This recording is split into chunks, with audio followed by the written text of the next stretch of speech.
Terima kasih atas kesempatannya, sangat luar biasa sekali. Baik, perkenalkan nama saya Aji, saya adalah mahasiswa Departemen Politik dan Pemerintahan Angkatan 2023. Langsung saja, pertanyaan saya simpel. Menjaga ukhuwah ini kan pastinya erat dengan kaitannya di level mikro kita atau level paling bawah. Nah, bagaimana sih, mungkin saya ingin bertanya kepada Gus Baha, kira-kira kalau misalnya kita ada slack dengan teman kita, karena kita memiliki ego yang tinggi, dua-duanya ini sama-sama memiliki ego yang tinggi. Mungkin ini tadi nyambung juga dengan pertanyaan mbaknya tadi. Jadi tipsnya bagaimana ya Gus ya? Kalau misalnya kita tadi bertengkar dengan teman, kemudian kita sama-sama punya ego yang tinggi, akhirnya kita tidak ngomong beberapa hari, dan apakah ada cara lain selain kita menurunkan ego, dan bagaimana caranya biar kita bisa kembali lagi menyambung silaturahmi yang putus tadi. Begitu saja Gus pertanyaannya. Terima kasih atas kesempatannya. Begitu. Assalamualaikum warahmatullahi wabarakatuh. Waalaikumsalam. Bismillahirrahmanirrahim. Kebetulan saya ini ahli tip betul, jadi insya Allah gampang. Saya tadi tersanjung lah dipuji Pak Munjid, katanya saya ini orang yang gampang saja menangani macam-macam.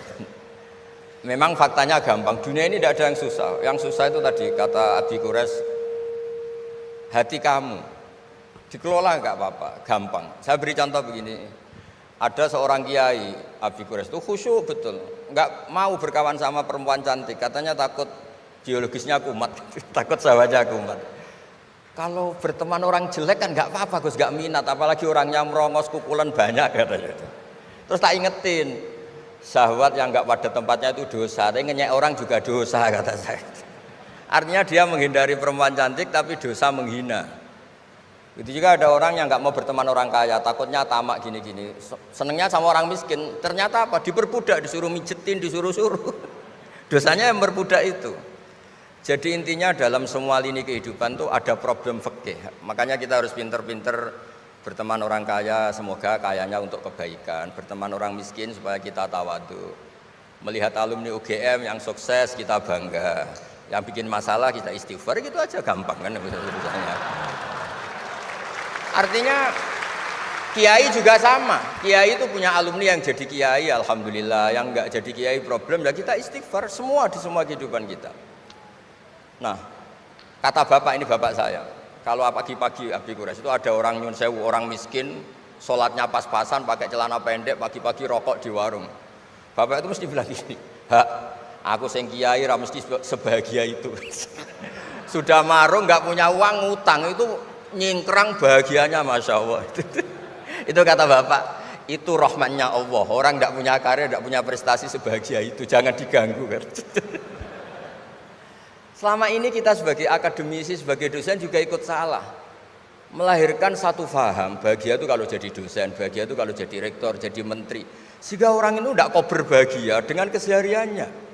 Padahal orang seperti itu, sering saya ketemu orang nganggur itu.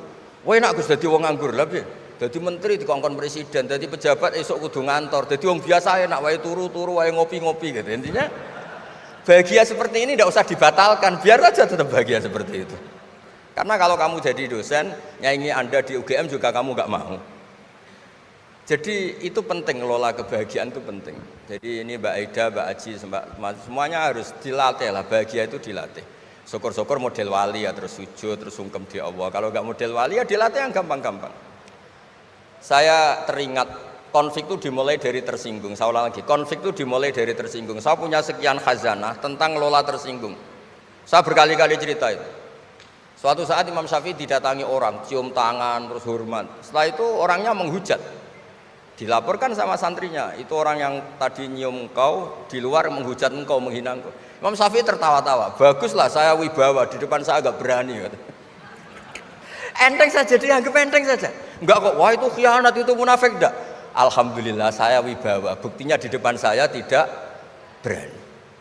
Nah, ini tip Bu Rektor, kalau ada yang ngerasa ini jenengan di luar, alhamdulillah di depan saya tidak berani. Jadi enteng saja. Diceritain lagi, orang separuh dari kampung ini nggak suka jenengan Imam Syafi'i karena engkau terlalu ngendikan hak. Baguslah, kalau nggak suka saya berarti nggak ngutang saya. Yang masalah itu yang suka-suka itu bisik-bisik minta-minta. Jadi dianggap enteng saja. Kalau Anda sudah bisa ngelola konflik seperti itu, ringan saja. Ada lagi ulama disuruh ke tetangganya. Setelah datang ke rumahnya, irji falah hajata libik. Sudah kamu kembali, saya tidak butuh kamu. Setelah sampai rumah dipanggil lagi, ya saya jadi butuh kamu, silahkan ke rumah. Datang lagi sampai 3 kali. Dan setiap dari 3 itu ulama tadi senyum, senang puas sekali.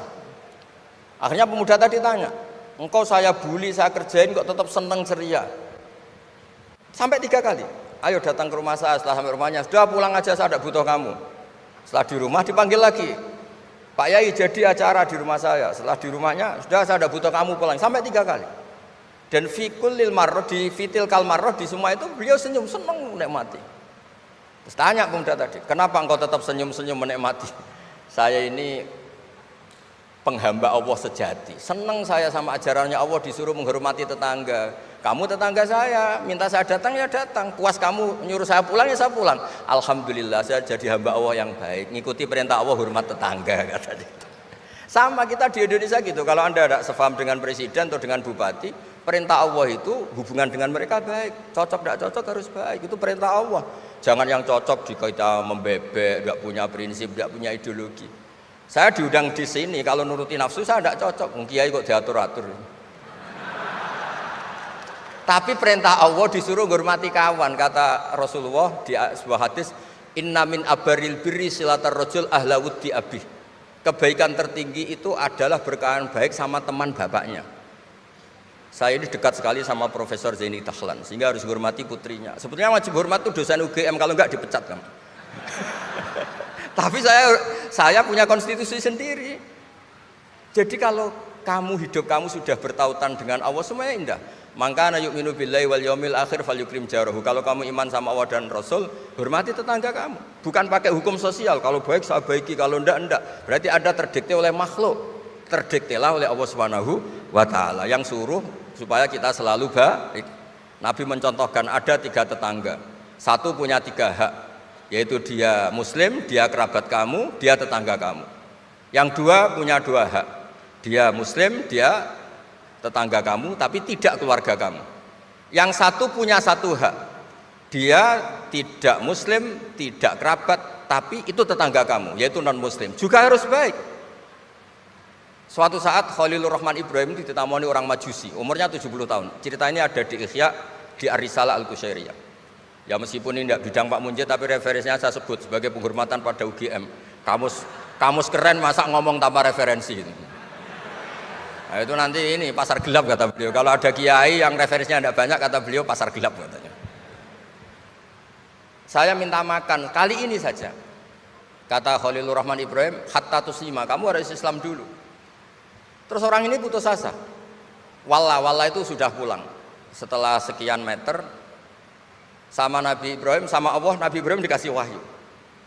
Ya Ibrahim, kamu tidak mau ngasih makan orang itu meskipun hanya 1 hari. Tidak, karena dia masih kafir, non muslim.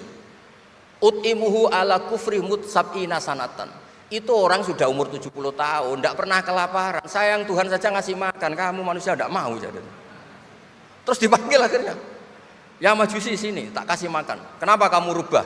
Ditegur sama Tuhan, karena kata Tuhan, saya yang Tuhan saja, yang dikafiri dia tak kasih makan, kok kamu manusia kok ribet.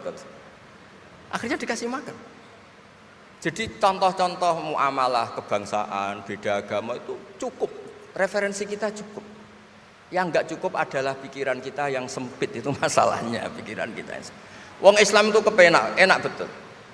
Saya punya saudara, punya keluarga, saya tadi cerita Pak Kures. Wah itu haternya banyaknya bukan, tapi bilang ke saya, dah Gus kita sama-sama wali. Syaratnya wali itu hanya 2, dicintai banyak orang atau dihujat banyak orang. Kalau dihujat banyak orang itu ngilangi dosa kan.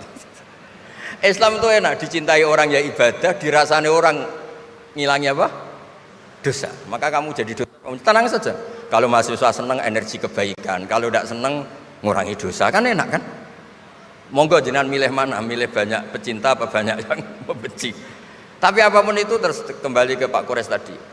Yang semuanya dari semua itu adalah Allah Subhanahu wa taala. Kalau kamu nyari ridhonya Allah, enteng semua kan? Sudah enteng betul. Menyabari orang yang menyinggung itu ya ibadah. La taghdab faradda miraran faqala la taghdab.